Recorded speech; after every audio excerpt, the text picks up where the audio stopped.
शाम हो गई थी। मैं सरयू नदी के किनारे अपने कैंप में बैठा हुआ नदी के मजे ले रहा था कि मेरे फुटबॉल ने दबे पांव पास आकर मुझे सलाम किया कि जैसे वह मुझसे कुछ कहना चाहता है। फुटबॉल के नाम से जिस प्राणी का जिक्र किया गया वह मेरा अर्दली था। उसे सिर्फ एक नज़र देखने से यकीन हो जाता था कि यह नाम उसके लिए पूरी तरह उचित है। वह सिर से पैर तक आदमी की शक्ल में एक गेंद था, लंबाई चौड़ाई बराबर। उसका भारी भरकम पेट, जिसने उस दायरे के बनाने में खास हिस्सा लिया था, एक लंबे कमरबंद में लिपटा रहता था, शायद इसलिए कि वह इंतहा से आगे न बढ़ जाए। जिस वक्त वह तेजी से चलता था, बल्कि यूं कहिए जुड़कता था, तो साफ मालूम होता था कि कोई फुटबॉल ठोकर खाकर लुढ़कता चला आता है। मैंने उसकी तरफ देखकर पूछ, क्या कहते हो? इस पर फुटबॉल ने ऐसी रोनी सूरत बनाई कि जैसे कहीं से पिटकर आया है और बोला, हुजूर, अभी तक यहाँ रसद का कोई इंतजाम नहीं हुआ। जमींदार साहब कहते हैं कि मैं किसी का नौकर नहीं हूँ। मैंने इस निगाह से देखा कि जैसे मैं और ज्यादा नहीं सुनना चाहता। यह असंभव था कि मजिस्ट्रेट की शान में जमींदार से ऐसी गुस्ताखी होती। यह मेरे हाकिमाना गुस्से को भड़काने की एक बदतमीज कोशिश थी। मैंने पूछा, जमींदार कौन है? फुटबॉल की बौछें खिल गईं। बोला, क्या कहूँ, कुनसज्जन सिंह। हुजूर, बड़ा ढीठ आदमी है। रात आई है और अभी तक हुजूर के सलाम को भी नहीं आया। घोड़ों के सामने न घास है न दाना। लश्कर के सब आदमी भूखे बैठे हुए हैं। मिट्टी का एक बर्तन भी नहीं भेजा। मुझे जमींदारों से रात दिन साबका रहता था, मगर यह शिकायत कभी सुनने में नहीं आई थी। इसके विपरीत वह मेरी खातिर तवाजो में ऐसी जौफिशानी से काम लेते थे जो उनके स्वाभिमान के लिए ठीक न थी। उसमें दिल खोलकर आतिथ्य सत्कार करने का भाव तनिक भी न होता था। न उसमें शिष्टाचार था, न वैभव का प्रदर्शन जो ऐब है। इसके बजाय वहां बेजा रसूख की फिक्र और स्वार्थ की हवस साफ दिखाई देती भी, और इस रसूख बनाने की कीमत काव्योचित अतिशयोक्ति के साथ गरीबों से वसूल की जाती थी, जिनका बेकसी के सिवा और कोई हाथ पकड़ने वाला नहीं। उनके बात करने के ढंग में वह मुलामियत और आजिजी बरती जाती थी जिसका स्वाभिमान से बैर है, और अक्सर ऐसे मौके आते थे जब इन खातिरदारियों से तंग होकर दिल चाहता था कि काश इन खुशामदी आदमियों की सूरत न देखनी पड़ती। मगर आज फुटबॉल की ज़बान से यह कैफियत सुनकर मेरी जो हालत हुई, उसने साबित कर दिया कि रोज रोज की खातिरदारियों और मीठी मीठी बातों ने मुझ पर असर किए बिना नहीं छोड़ा था। मैं ये हुक्म देने वाला ही था कि कुनसज्जन सिंह को हाजिर करो कि एकाएक मुझे ख्याल आया कि इन मुफ्तखोर चपरासियों के कहने पर एक प्रतिष्ठित आदमी को अपमानित करना न्याय नहीं है। मैंने अर्दली से कहा, बनियों के पास जाओ, नकद दाम देकर चीजें लाओ और याद रखो कि मेरे पास कोई शिकायत न आए। अर्दली दिल में मुझे कोसता हुआ चला गया, मगर मेरे आश्चर्य की कोई सीमा न रही जब वहां एक हफ्ते तक रहने पर भी कुन साहब से मेरी भेंट न हुई। अपने आदमियों और लश्कर वालों की जबान से कुन साहब की ढिठाई, घमंड और हेकड़ी की कहानियां रोज सुना करता, और मेरे दुनिया देखे हुए पेशकार ने ऐसे अतिथि सत्कार शून्य गांव में पड़ाव डालने के लिए मुझे कई बार इशारों से समझाने बुझाने की कोशिश की। गालिबन मैं पहला आदमी था जिससे ये भूल हुई थी, और अगर मैंने जिले के नक्शे के बदले लश्कर वालों से अपने दौरे का प्रोग्राम बनाने में मदद ली होती तो शायद इस अप्रिय अनुभव की नौबत न आती। लेकिन कुछ अजब बात थी कि कुन साहब को बुरा भला कहना मुझ पर उल्टा असर डालता था। यहाँ तक कि मुझे उस आदमी से मुलाकात करने की इच्छा पैदा हुई जो सर्वशक्तिमान अफसरों से इतना ज्यादा अलग थलग रह सकता है। 2 सुबह का वक्त था। मैं गली में गया। नीचे सरयू नदी लहरें मार रही थी। उस पार साखों का जंगल था, मीलों तक बादामी रेत, उस पर खरबूज और तरबूज की क्यारियां थीं। पीले पीले फूलों से लहराती हुई बगुलों और मुर्गाबियों के गोल बैठे हुए थे। सूर्य देवता ने जंगलों से सिर निकाला, लहरें जगमगाईं, पानी में तारे निकले। बड़ा सुहाना, आत्मिक उल्लास देने वाला दृश्य था।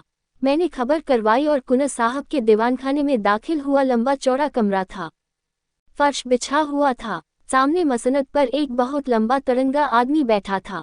सर के बाल मुड़े हुए, गले में रुद्राक्ष की माला, लाल लाल ऊंचा माथा, पुरुषोचित अभिमान की इससे अच्छी तस्वीर नहीं हो सकती। चेहरे से रोबदाब बरसता था। कुंवर साहब ने मेरे सलाम को इस अंदाज से लिया कि जैसे वह इसके आदी हैं। मसनद से उठकर उन्होंने बहुत बड़प्पन के ढंग से मेरी अगवानी की, खैरियत पूछी, और इस तकलीफ के लिए मेरा शुक्रिया अदा करने के बाद इत्र और पान से मेरी तवाजो की। तब वह मुझे अपनी उस गली की सैर कराने चले जिसने किसी जमाने में ज़रूर आसफुद्दौला को जिच किया होगा, मगर इस वक्त बहुत टूटी फीटी हालत में थी। यहाँ के एक एक रोड़े पर कुन साहब को नाज था। उनके खानदानी बड़प्पन और रोबदाब का जिक्र उनकी जबान से सुनकर विश्वास न करना असंभव था। बयान करने का ढंग यकीन को मजबूर करता था और वे उन कहानियों के सिर्फ पासबान ही न थे बल्कि वह उनके ईमान का हिस्सा थी। और जहाँ तक उनकी शक्ति में था, उन्होंने अपनी आन निभाने में कभी कसर नहीं की। कुंवर सज्जन सिंह खानदानी रईस थे। उनकी वंश परंपरा यहाँ वहाँ टूटती हुई अंत में किसी महात्मा ऋषि से जाकर मिल जाती थी। उन्हें तपस्या और भक्ति और योग का कोई दावा न था, लेकिन इसका गर्व उन्हें अवश्य था कि वे एक ऋषि की संतान हैं।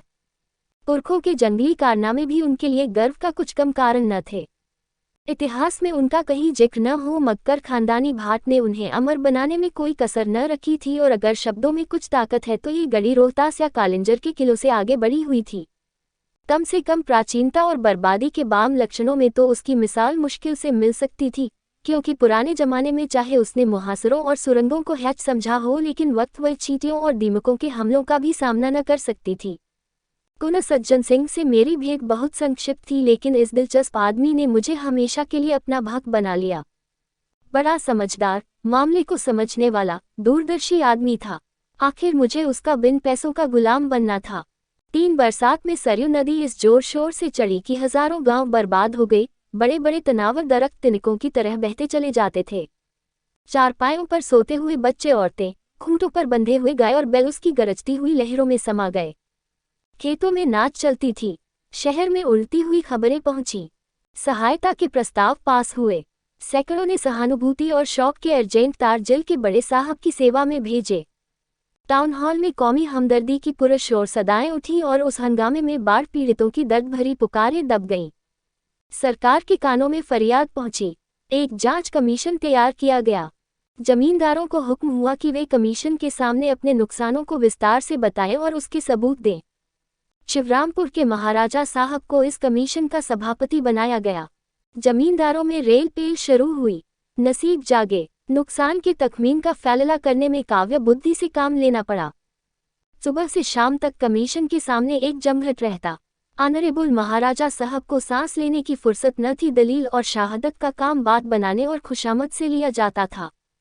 महीनों यही कैफियत रही। नदी किनारे के सभी जमींदार अपने नुकसान की फरियादें पेश कर गए। अगर कमीशन से किसी को कोई फायदा नहीं पहुंचा तो वह कुंवर सज्जन सिंह थे। उनके सारे मौज सरयू के किनारे पर थे और सब तबाह हो गए थे।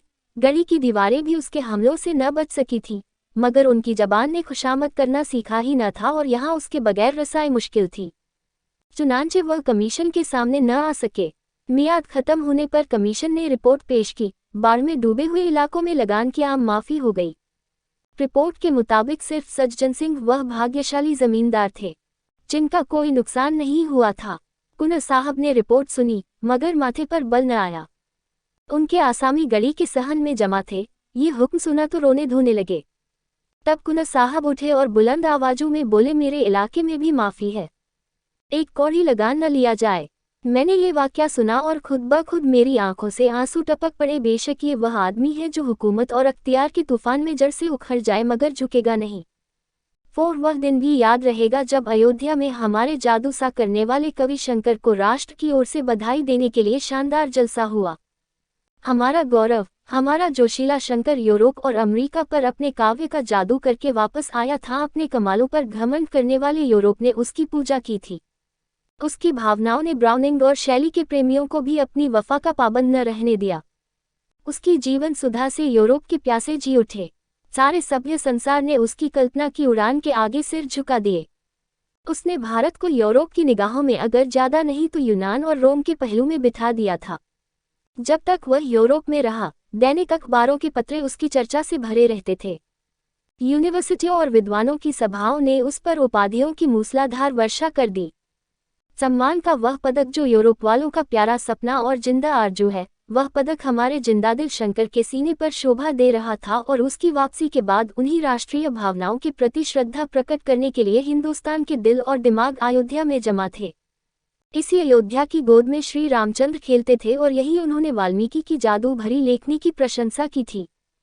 उसी अयोध्या में हम अपने मीठे कवि शंकर पर अपनी मोहब्बत के फूल चढ़ाने आए थे। इस राष्ट्रीय कर्तव्य में सरकारी हुक्काम भी बड़ी उदारतापूर्वक हमारे साथ सम्मिलित थे। शंकर ने शिमला और दार्जिलिंग के फरिश्तों को भी अयोध्या में खींच लिया था। अयोध्या को बहुत इंतजार के बाद यह दिन देखना नसीब हुआ। जिस वक्त शंकर ने उस विराट पंडाल में पैर रखा, हमारे हृदय राष्ट्रीय गौरव और नशे से मतवाले हो गए। ऐसा महसूस होता था कि हम उस वक्त किसी अधिक पवित्र, अधिक प्रकाशवान दुनिया के बसने वाले हैं। एक क्षण के लिए अफसोस है कि सिर्फ एक क्षण के लिए अपनी गिरावट और बर्बादी का ख्याल हमारे दिलों से दूर हो गया। जय जय की आवाज़ों ने हमें इस तरह मस्त कर दिया जैसे महुआ नाग को मस्त कर देता है। एड्रेस पढ़ने का गौरव मुझको प्राप्त हुआ था। सारे पंडाल में खामोशी छाई हुई थी। जिस वक्त मेरी जबान से ये शब्द निकले, ए राष्ट्र के नेता, ए हमारे आत्मिक गुरु, हम सच्ची मोहब्बत से तुम्हें बधाई देते हैं और सच्ची श्रद्धा से तुम्हारे पैरों पर सिर झुकाते हैं। यकायक मेरी निगाह उठी और मैंने एक हृष्ट-पुष्ट हैकल आदमी को ताल्लुकेदारों की कतार से उठकर बाहर जाते देखा। ये कुनस सज्जन सिंह थे। मुझे कुनस साहब की यह बेमौका हरकत, जिसे अशिष्टता समझने में कोई बाधा नहीं है, बुरी मालूम हुई। हजारों आंखें उनकी तरफ हैरत से उठीं। जलसे के खत्म होते ही मैंने पहला काम जो किया वह कुनस साहब से इस चीज़ के बारे में जवाब तलब करना था। मैंने पूछा, क्यों साहब, आपके पास इस बेमौका हरकत का क्या जवाब है? सज्जन सिंह ने गंभीरता से जवाब दिया, आप सुनना चाहें तो जवाब हूँ। शौक से फरमाइए। अच्छा तो सुनिए, मैं शंकर की कविता का प्रेमी हूँ। शंकर की इज्जत करता हूँ, शंकर पर गर्व करता हूँ, शंकर को अपने और अपनी कौम के ऊपर एहसान करने वाला समझता हूँ, मगर उसके साथ ही उन्हें अपना आध्यात्मिक गुरु मानने या उनके चरणों में सिर झुकाने के लिए तैयार नहीं हूँ। मैं आश्चर्य से उसका मुंह ताकता रह गया। यह आदमी नहीं, घमंड का पुतला है। देखिए ये सिर कभी झुकता या नहीं। 5 पूर्णमासी का पूरा चांद सरयू के सुनहरे फर्श पर नाचता था और लहरें खुशी से गलू मिल मिलकर गाती थीं। फागुन का महीना था, पेड़ों में कोपलें निकली थीं और कोयल कूकने लगी थी। मैं अपना दौरा करके सदर लौटता था। रास्ते में कुनस सज्जन सिंह से मिलने का चाव मुझे उनके घर तक ले गया, जहां अब मैं बड़ी बेतकल्लुफी से जाता आता था। मैं शाम के वक्त नदी की सैर को चला। वह प्राणदायिनी हवा, वह उड़ती हुई लहरें, वह गहरी निस्तब्धता, सारा दृश्य एक आकर्षक सुहाना सपना था। चांद के चमकते हुए गीत से जिस तरह लहरें झूम रही थीं, उसी तरह मीठी चिंताओं से दिल उमड़ा आता था। मुझे ऊंचे कगार पर एक पेड़ के नीचे कुछ रोशनी दिखाई दी। मैं ऊपर चढ़ा। वहां बरगद की घनी छाया में धूनी जल रही थी। उसके सामने एक साधु पैर फैलाए बरगद की एक मोटी जटा के सहारे लेटे हुए थे।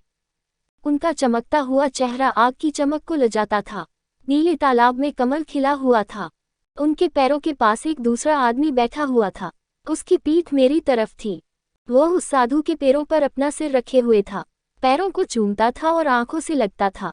साधु अपने दोनों हाथ उसके सिर पर रखे हुए थे कि जैसे वासना, धैर्य और संतोष के आंचल में आश्रय ढूंढ रही हो। भोला लड़का माँ बाप की गोद में आ बैठा था। एकाएक वह झुका हुआ सर उठा और मेरी निगाह उसके चेहरे पर पड़ी।